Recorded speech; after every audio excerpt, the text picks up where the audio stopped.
నిన్న మొన్న మాట్లాడుతున్నారు వాళ్ళు 3 నెలల 6 నెలల కేసీఆర్ మళ్ళీ ముఖ్యమంత్రి అవుతాడు ఈ ప్రభుత్వాన్ని పడగొడతామని. నీ అయ్యా ఎవడ్రా పడగొచ్చేటోడు? పడగొడతారా? ఎవడు కొట్టేది? నేను అడుగుతున్నా, వేలాది మంది మా యువకులు ఇక్కడ ఉన్నారు, మీరందరూ చూసుకుంటే ఊరుకుంటారా? పడగొడితే ఊర్లలోకి రానిస్తారా? ఊర్లలో ఎవడన్నా ఈ ప్రభుత్వాన్ని పడగొట్టాలన్న ఆలోచన చేస్తే మీ ఊర్లో యాప చెట్టుకు కోదండం వేసి కొట్టండి, లాగుల తొండలు ఇడవండి.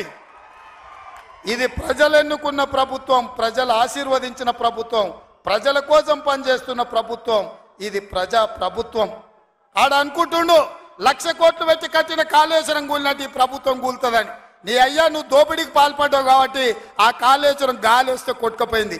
ఈ ప్రభుత్వం గాలి కాదు కదా, నీ ఖాందాన్ మొత్తం వచ్చినా బోర్ల బొక్కలు పండబెట్టి తొక్కుతాం.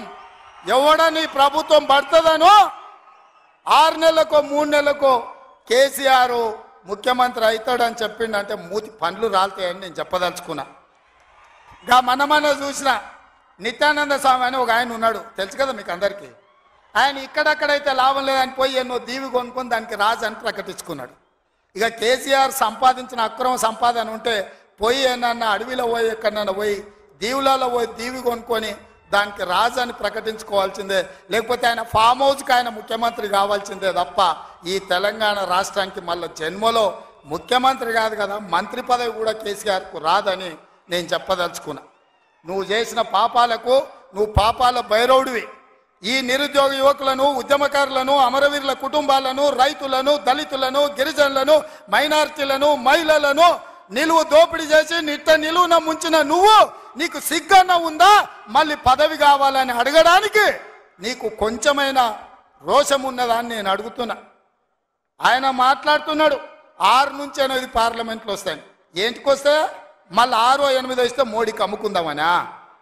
మొదటిసారి 12 ఇస్తే మోడీకి అమ్మినావు, రెండోసారి 9 ఇస్తే తీసుకుపోయి మోడీకి అమ్మినావు.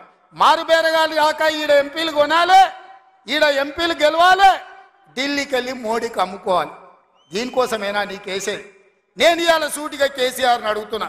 ఈ దేశంలో ఉన్నాయి 2, ఒకటి ఎన్డీఏ కూటమి, రెండోది ఇండియా కూటమి. ఎన్డీఏ కూటమికి మోడీ ఉన్నాడు, ఇండియా కూటమికి మేమున్నాం. మా దాంట్లోకి రానీయము, మా నీడ కూడా తాకనీయం. ఆ ఇంటి మీద పిట్ట ఈ ఇంటి మీద కాలిస్తే కాల్చి అవతలేస్తాం. నువ్వు ఎట్లకెళ్ళి అవుతావా? మరి నేను అడుగుతున్నా, ఎట్లకెళ్ళి అవుతావు? 1, 2 ఏదైనా గెలిస్తే ఢిల్లీలో తాకట్టు పెట్టి మోడీ దగ్గర గులాంగిరి చేయిస్తాడు ఆయన. అందుకే మిత్రులారా ఆలోచన చేయండి.